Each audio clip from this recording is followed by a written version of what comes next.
Welcome back to Smut N Study podcast. I'm Natalie and this is Amanda. Hopefully you know us by now. Still diving into the dark romance genres. We just keep going deeper and deeper, which seems to be the theme. So today we're going to talk about Little Stranger and Little Liar. I don't know if you've read these books, heard about these books, but if you thought Lords was too much, or if you thought Den of Vipers was too much, this one probably crosses the threshold for you. Yeah, this one's deep down in the pits of hell. This one is just... And in the pits of hell, yes. Leigh Rivers, I actually love her writing because I think she does a really good job. It's super twisted, and I don't know, these books, they're small books. Yeah. But the men she writes about, they are like these... They are unhinged. Unhinged men, but in a way you like love them because you're like, holy shit, these men are devoted to these women. Like, which is what we like. Malachi by... Did I say that right? Yeah. Malachi, sorry, it sounds weird to say it out loud, but he's the main character of the book, and he wild, this guy. He is... something. Yeah, like people think Zane Meadows is like twisted. No, it's Malachi for sure. He takes the cake. And like I read another series by Leigh Rivers that actually intertwines with this series, and I just remember texting Natalie and I was like, yo, the men she writes about, they're so twisted. Like I don't know how. How does she come up with this shit? I don't know. It's very These books are very different. But yes, I would agree with you. They're in the pits of hell. But pretty much it's about Malachi, who is adopted into a family, which the family that he gets adopted into, they already have a kid named Olivia.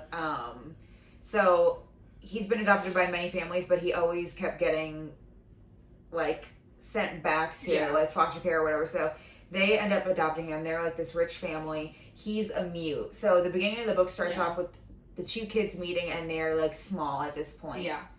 And it actually was kind of cute. Yeah, it was cute. Olivia just being like the little girl, she's like, "Will you play with me?" Like, you know, so it was like cute. Yeah. Then skip forward. He's obsessed with his little stepsister. Yeah. He pretty much like not uses her, but he's like so obsessed with her. Yeah. He like starts like sneaking into her room, or she was like sneaking into his room. They were like sleeping together because he was like scared or whatever of the dark, and so was she. So they would sleep together.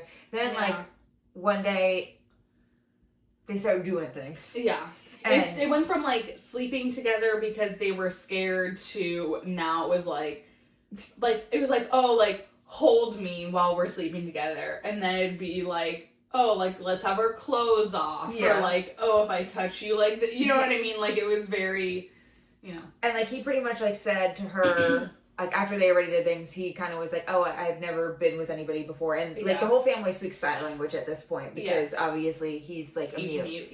And, his sister was like, oh, I'll teach you, like, how to be with a girl or whatever. So that's pretty much how that started. Yeah. Then she ends up finding out that he's already been with other women.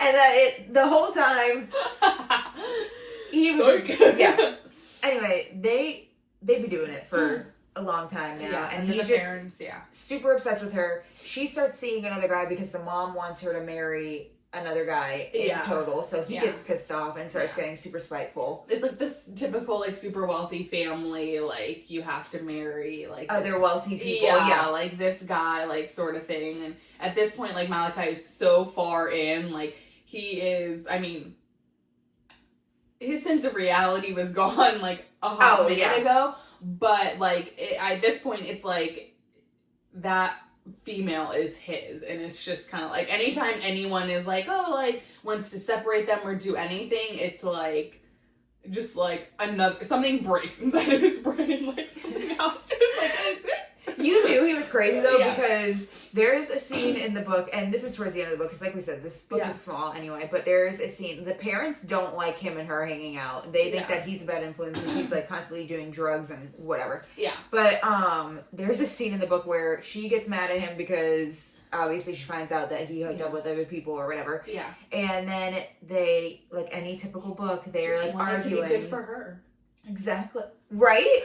Anyway, they like literally are arguing, and then it turns into like fucking, he's like going down on her, and then the dad walks into the room, freaks the fuck out during this whole thing. He's trying to pull Malachi like off of her, and he's like still doing it. Yeah, like he would not stop. And that's where I'm like, this man is crazy.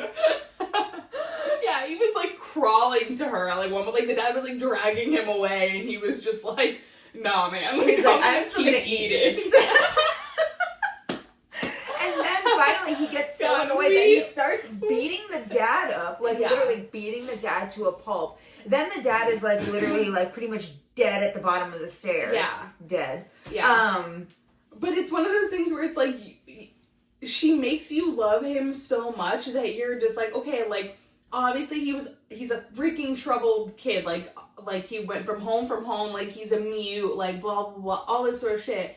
And like, yeah, it was a messed up situation, but even when he did that, you're like, bro, like, that's his like lifeline, like, and you're trying to like, of course he cracked and beat the shit out of you. Like, I mean, like, I don't know. That girl, like, that girl is his piece. Yeah, like, I don't know. That's how I felt about, obviously, it was, like, the entire situation is very messed up, but I felt like I read a lot of people online, and they were just like, oh, it was okay until, like, that, and then I was just like, bro, like, that was your dad, and I'm like, bro, he was trying to pull, like, I'm, like, fighting around. Yeah. I'm, like, Malachi's corner, I'm like, I don't know. And then it gets worse. Because she's like crying over her dad, and then he pretty much is fucking her while she's like crying over her dead dad's body. Yeah. There's blood everywhere. They're like screwing in blood, and he's like, I don't give a shit that you're crying, I'm finishing this. Yeah. But like, obviously, again, which might be too much for some people, so, but it also and like, I don't know. We're obviously telling you, like, bits and pieces of the story. Like, when you actually are reading the book, you're seeing all the little things that, like, he doesn't want to be away from her because she's the only one that understands him. And he gets made fun of because he can't talk. But she makes him feel sick. Yeah, like, and so, like I said, like, he's very troubled. And that's, like, she's, like, his safe space, like, lifeline. Yeah. And he thinks that, like, everyone's trying to take her from him. And it's, like, he's scared. Yeah. And then pretty much, like, after that whole scene of that, Olivia, the girl, ends up calling the cops, and then he ends up going to the jail, which he was like, really? Like, you... Yeah, like, we just did this, like, over your dead dad's, like, body, and then afterwards, like, because obviously, like, if this was not like, she was crying, but this was not like, a rape. This was not, like, a no-stop, like, sort of situation. Like, she was... she was enjoying herself, whatever, so then it was just kind of like, okay, like, it's over. Like, she didn't want him to go to jail, but she did at the same time. Like, she was just like, I have to call the police, like, I don't know. It was, like, pretty messed up. Oh, yeah, it was definitely 100% messed up. But then we get into the second book, which I actually... The second book was good because it actually foreshadowed back to Malachi as a kid. His mom was a complete, like, junkie, pretty much. His dad... pretty much just left him by himself, and the reason why it's called the Web of Silence Duet is because his dad gave him a spider or whatever. Mm-hmm. So the spider was like his friend. Yeah. And then when his mom was a druggie, these guys came to like take her or whatever. They like ended up like killing a spider. So then that's when he like decided that he wasn't ever talking again. And which like sad. You're like, okay, that's why he was so fucked up.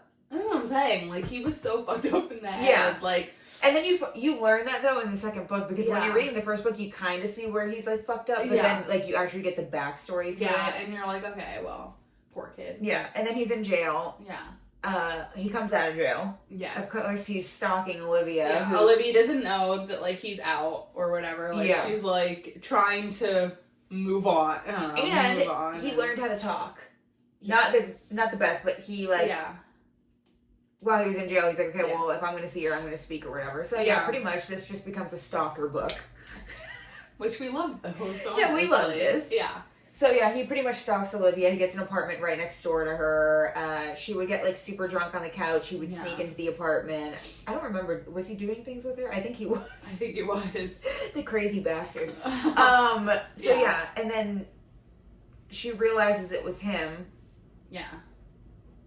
And then she doesn't want anything to do with him because she's like, you're crazy, blah, blah, blah, all this stuff. Yeah, like she's kind of just like, I don't know if she knows or if she just like has like a feeling, like where it's like every time she woke up like from after like being drunk, like she was just like, something's different in the apartment or like something whatever. But you realize that he was, once it came to tuition, that she knew that it was him. He was putting drugs in her wine bottle. Yeah. And she was probably like, damn, I really was getting drunk. Yeah, you're like, God damn. Was it... Sorry if I'm wrong about this, but isn't this where he wears, like... the biker helmet? Yeah, or was it a gas mask or something? And it's like some carnival or some shit and then some field or whatever that he, like, runs her down and, like, isn't that when he, like, tries to speak through... Yes. Like, the helmet? Yes. And then he kidnaps her and ties her up. Yes. In the wall and, like... It was like... her with the screwdriver.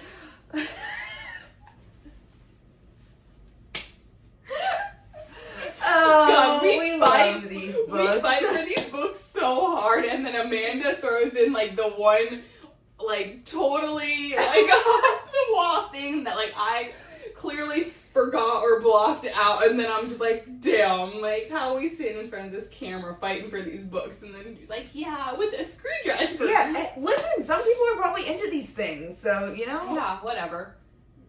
I mean, she liked it. Yeah, she obviously liked it. Yeah. But the one weird part about the book, too, is that, like, he gets a spider again. Yeah. And then, like, while they're doing it, he lets the spider, like, crawl over, and I'm like, okay, I've read some fucked up shit, but, like, no spider crawling on me. But remember when you were, like, reading the books, and it was, like, part of, like, a trigger warning. Like, it had, like, a name for it, and I remember me and you, like, I was like, I don't know what this is. And then we're like, oh, we're gonna find out. And then it was, like, I don't know, I think it literally has, like, a name for, like, that type of foreplay. Like, which was, like, shocking for me, because I was just like, wait, what is that? Excuse me? But it literally was, like, spider, like, crawling. Yeah. Like, it was, like, a type of, like, I don't know, a thing that exists out there and has, like, an actual word for it. Probably. Which I didn't think it did. But I remember being like, I don't know what that one is. Because when you read so many of these dark romance books, you start to know, you're like, I know what it is. Yeah, and then you get to the point where, in that book, where you're like, oh, okay. Yeah. And you're like, oh, now I know what that is. Like, I don't know. Far out. Yeah, but I'm like, if I was her, I would have been flipping my shit. Like, get that thing away from me. Oh my God. No, I don't like spiders. It's not my thing. They end up being together. And then the dad is not dead. He's not dead. And he ends up approving of the relationship or whatever. Yeah. So that's that. Happy ending. But I think I actually shed a tear in this book because, like we said, it goes along with, like, showing that, like, he had, like, mental health issues and abandonment issues, like... Yeah. Yeah. And anger issues and stuff. But it was, like, I don't know. I think it was... Towards the end of the second book, it was, like, you can kind of see that it was, like... When he was near her or with her, it was, like, that's where he actually had, like, his mental clarity, where it was, like, he wasn't... Like, crazy. Yeah, like, where he wasn't, like, psychotic. It was, like, being with her, it was, like, he could act normal, and she would kind of be, like, you can't kill people, like, you can't be going around and, like, you know, just having, like, super, like, violent, like, outbursts and stuff, but, like, as long as, like, she was there, it was, like, he was able to just kind of, like... Yeah, maintain that, like, inner, like, demon, I guess, a little bit. But yeah, without like her, the calm to the storm. Yeah, without her, he was, like, an actual basket case. Yeah, he really was. Yeah. I like that about him, though. Yeah, I know. Chef's kiss. Yes. Chef's kiss for the very red, but in this case, very green flag, for sure. And, yes, this was, as she wrote, I mean... I don't know how she came up with Malachi, but she did a fantastic job, and it, again, was a little bit different than the most basic Yeah, dark romance. He's definitely the craziest man that she's wrote about, because I've read the other books, and he takes the cake, like I said. But if you're as fucked up as me and Natalie, we definitely recommend this book. It's really good if you want like a short read. I think I read both books in like one day. To be honest. They're not long books. It's very easy, and it's like a duology, sort of like haunting and hunting. And there's stuff at the end of this book that connects to other books, but it's not like stuff that's like pertinent information that you need to know for the connection to the other series that she's written. I think it's like the Insatiable series or whatever. But so that's pretty much it. Yeah. Thanks for joining in on our spiel of episodes of dark romance. I don't really know if we're going to continue with the dark romance or switch to a fantasy series. It's just so hard because the fantasy series are so good, and most fantasy series have so many books where it would just be like a very long journey, but we may just need to pick one and just start. But unfortunately, I would really love, it's like Crescent City's so good, and I would love to talk about that, but we can't talk about that until we do Throne of Glass, and Throne of Glass is such a beast. So long. But I know, because we both love that series with all of our hearts, that it would also be really good. It would just be like a long adventure, because honestly, every book probably deserves its own. 100%. Its own episode, and the episodes would probably be like 50 minutes of us like ranting on. There's a bunch of breakdown in that book. Of stuff, but I don't know. We might pick something else or not. Let's stay tuned to find out. Yeah. Thanks for watching.